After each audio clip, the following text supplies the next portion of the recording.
Segundo o levantamento da Databay, os investidores estão abandonando multimercados e fundos de ações. O movimento se dá em meio a juros elevados e aumento da aversão ao risco. Para falar mais sobre este assunto, eu converso agora com Guilherme Carter, diretor da Databay e coordenador dos MBAs de Finanças na Faculdade Brasileira de Negócios e Finanças. Sempre bem-vindo à nossa programação. Carter, bom dia a você. Bom dia, Gabriel.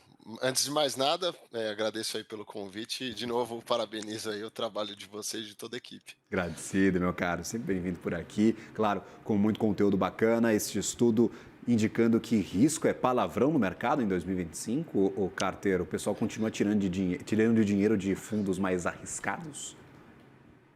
Pois é, Gabriel. Então, a gente pegando esse estudo feito pela Database, ele mostra basicamente esse movimento que você falou. Ele é muito claro, né? A gente pega a captação líquida dos fundos de investimento no primeiro semestre de 2025 e aí separamos ali as principais classes, né? E o que vemos é uma tendência que começou já no ano passado e se mantém agora para esse ano de 2025, né? Obviamente. Então, o que a gente vê é os fundos multimercados eles tiveram saídas líquidas, né, próximas a 70 bilhões de reais e os fundos de ações cerca de 37 bilhões de reais de resgate, né? Quando a gente fala, a gente está falando de captação líquida, a gente basicamente está falando da diferença entre as captações e os resgates. Já na outra ponta, né, o que a gente assiste ali são os fundos de renda fixa que registraram entradas líquidas também aí, só que agora na ordem de 70 bilhões. Seria um movimento ali de troca de dinheiro, vamos dizer assim. E esse comportamento, né, ele basicamente mostra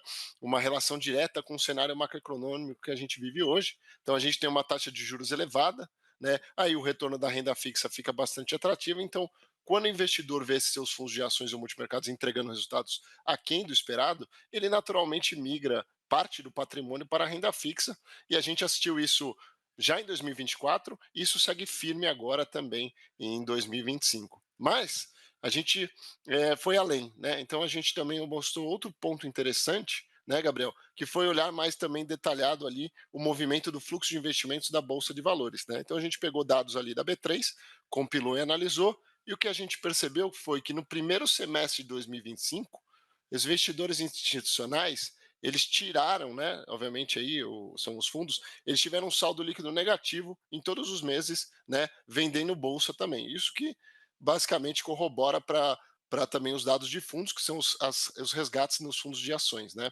E por outro lado, né, e curioso, os investidores estrangeiros e as pessoas físicas mostraram um apetite maior por risco, né? Então, desde janeiro, os investidores estrangeiros vêm aproveitando o câmbio, né, mais valorizado, e intensificando aí essas oportunidades em ativos brasileiros, né?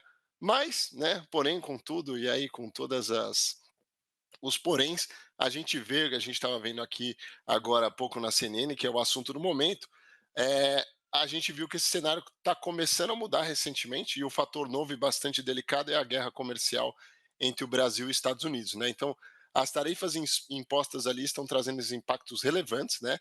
Então, já se fala aí de uma redução de até 2,7% no PIB de São Paulo, o que pode afetar aqui só na região de São Paulo 120 mil empregos, né?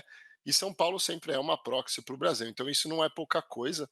Então, quando a gente olha um cenário mais Brasil, isso pode ser também ou igual na mesma magnitude ou pior, né? E o mercado já vê a consequência, já aparece. Então, até junho a gente tinha o saldo de investidores estrangeiros positivos na bolsa, né? Mas em julho houve uma retirada aí já de aproximadamente 4 bilhões de reais por parte desses investidores estrangeiros, né? Então, claramente em função aí da tensão provocada por esse conflito comercial. É, e é basicamente isso, Gabriel. A gente vem assistindo aí ao longo dessa semana. Vamos ver os desfechos que tem também essa questão da guerra comercial, né? Os máxima histórica recente, Carter, e pelo que você está montando de cenário com saída de investidores institucionais brasileiros e entrada de pessoas físicas e estrangeiros, dá para colocar uma culpa aí. Os gringos estão puxando a bolsa para cima. Se os gringos pararem de comprar ativos brasileiros, a gente vai ver um marasmo danado na bolsa por aqui, porque não vai ter ninguém querendo colocar ativo de risco no bolso? Basicamente o que você falou, Gabriel. Quem segurou ali a bolsa foi essa injeção de capital lá de fora.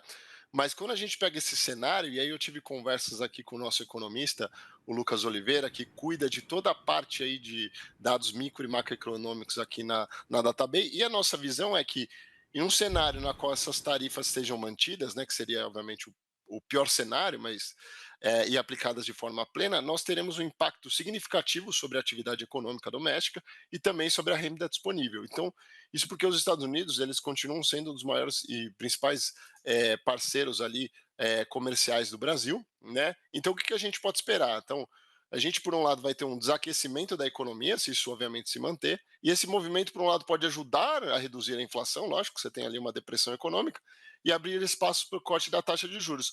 Mas, por outro lado, tende a afetar negativamente os lucros das empresas e, consequentemente, os preços das ações, que é o que a gente já estava vendo, né? Alguns setores já estão pedindo ali resgate para o governo, ajuda e tal. Então, essa dualidade ela cria uma tensão importante ali para a indústria de fundos, né? De um lado, juros mais baixos podem estimular a procura por ativos de risco e reduzir a atratividade dos fundos de renda fixas que estão aí atrelados à taxa básica de juros, mas, por outro lado, uma atividade econômica mais fraca pressiona os resultados das companhias e pode levar uma piora aí nos valuations, mesmo com os juros caindo, né?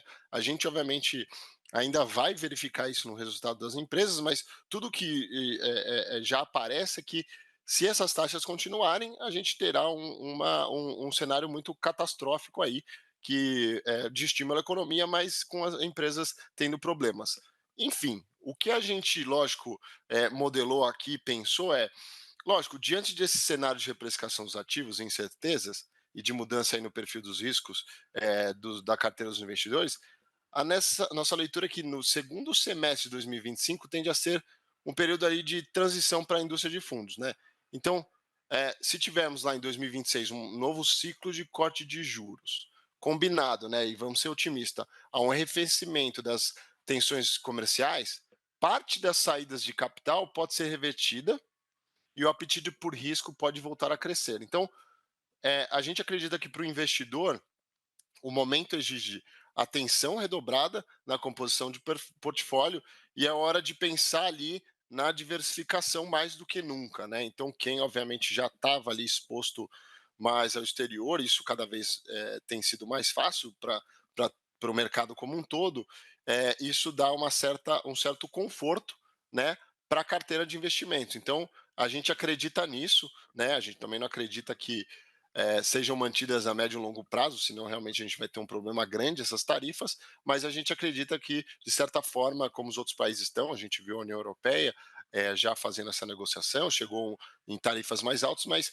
que o Brasil também sente a mesa como adulto, acho que os Estados Unidos já impôs ali o que ele queria e consiga ali chegar em algo factível e não nesse nível, porque senão a gente vai ter um problema grande. Mas é bom o investidor sempre estar ali acompanhando esse termômetro de captação dos fundos para saber em que direção o mercado anda, porque afinal são os investidores institucionais ali e que têm uma representatividade grande. A gente está falando de uma indústria de 9 trilhões de reais, então sempre o movimento ali tem que tomar ali atenção e olhar com uma lupa o que está acontecendo no mercado. Cautela é vírgula no mercado financeiro, não dá para entrar desprotegido, ainda mais nesse cenário tão ruim, ô Carter.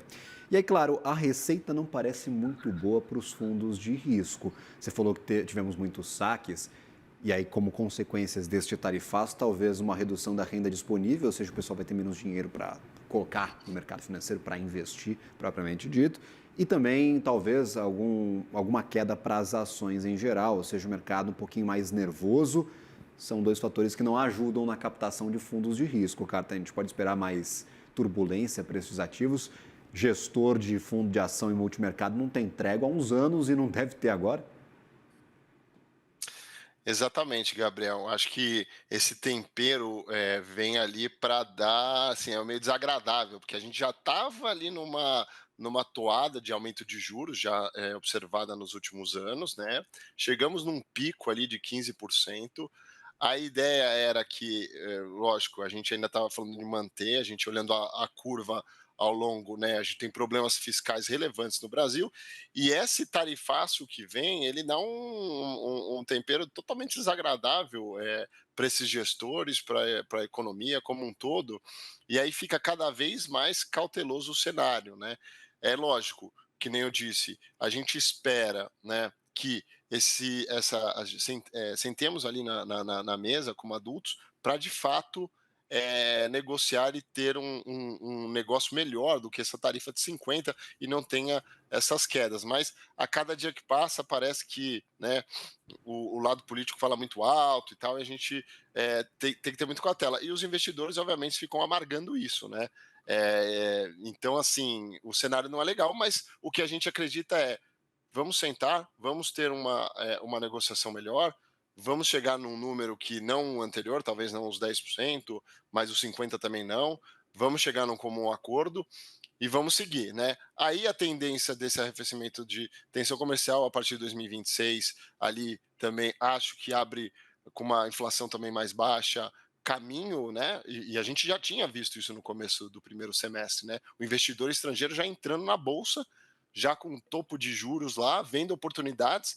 Fala-se muito em valuation no melhor atrativo ali das ações no mercado brasileiro, no índice negociando num valor atrativo, mas essa guerra comercial, essa tarifa traz ali uma tensão maior e uma coisa totalmente inesperada. O que a gente vai e espera que no curto prazo é de fato ali muita volatilidade, assim, acima do normal, né? Vai ter, o fulano falou tal, o Twitter, aquela coisa toda, né? O X, né? Desculpa. Então vai ter muito bafafá. É isso que a gente espera, mas médio e longo prazo a gente acredita que de fato chegamos ali num comum acordo e sigamos. E aí, quando a gente tiver um cenário desse, de fato, é positivo ali esses fundos mais arriscados, onde o investidor tem umas taxas de juros menos atrativas para investir na renda fixa e busca ali mais risco no investimento. Então, é isso que a gente acredita na DataBem. Aquela história, né? Não adianta estar barato, tem que ter alguém querendo comprar. E aí, para dar negócio, tem que ter duas partes ali. Efetivamente, o Brasil está barato há bastante tempo, pelo menos essas conversas aí que a gente tem com analistas de mercado, sempre falando de um valuation bastante baixo aqui para as empresas brasileiras, só que a gente não se ajuda, né? Tem muitos problemas fiscais, agora essa briga comercial com os Estados Unidos. Guilherme Carter, meu caro, obrigado por compartilhar o estudo conosco, por comentar este assunto aqui na nossa programação. Lhe desejo uma ótima semana e uma boa segunda-feira. Muito obrigado, Gabriel. Uma boa semana e até mais. Agradecido.